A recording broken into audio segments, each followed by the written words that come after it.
Hello everyone, and welcome back to another episode of Fun Fact Friday, brought to you by the President James K. Polk State Historic Site. My name is Adrienne, and I'm a historic interpreter here at the site. So we've got a few more questions here for you that we'd love to get answered. Please don't forget, if you have any questions for us next week, leave them in the comment section down below, and we'll do our best to answer them. So our first question for this week is, where is President Polk buried? A lot of folks wonder, because we do have a cemetery located at the site, whether or not he is buried there, and he is not. Having spent most of his life in Tennessee, he is actually buried there. He passed away from what's believed to be cholera in 1849 at the age of 53, and at that time period, the city of Nashville required those who passed away from the disease to be buried at a municipal cemetery. So a year following his death, after being buried in that city cemetery, he was moved to Polk Place, which was his adulthood home in Nashville. And that is believed to what was written in his will at the time. And his wife was buried there as well. Though after his wife passed, though they did not have any children, they did have some heirs who disputed his will and were successfully able to sell Polk Place, that home where he was buried, which led to the removal of his remains to be reburied at the Tennessee Capitol grounds in 1893.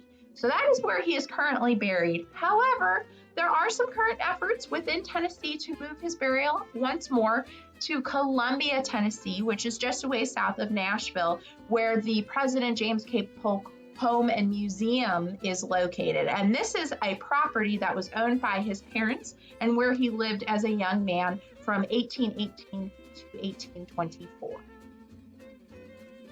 One question that we receive also is whether or not there are other presidents who are from North Carolina.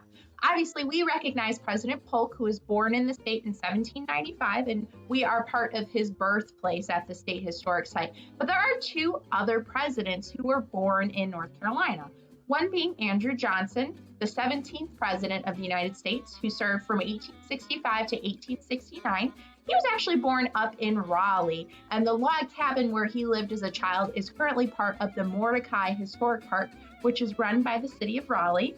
And the third, last but not least, president is a little bit up for debate of whether or not he was from North Carolina. And that is Andrew Jackson, our 7th president, who served from 1829 to 1837. And the reason why it's up for debate is because it's not known exactly where he was born. Some folks say North Carolina, and some actually say South.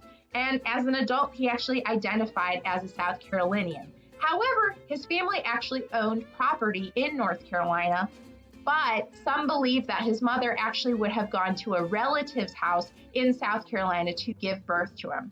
However, he is currently recognized in the state of South Carolina by Andrew Jackson State Park, located in Lancaster, as well as there is a memorial for him at the Museum of the Waxhaws in Waxhaw, North Carolina.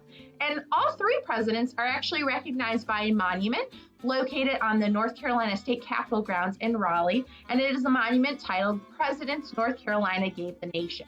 And this monument was dedicated in 1948 by President Harry Truman.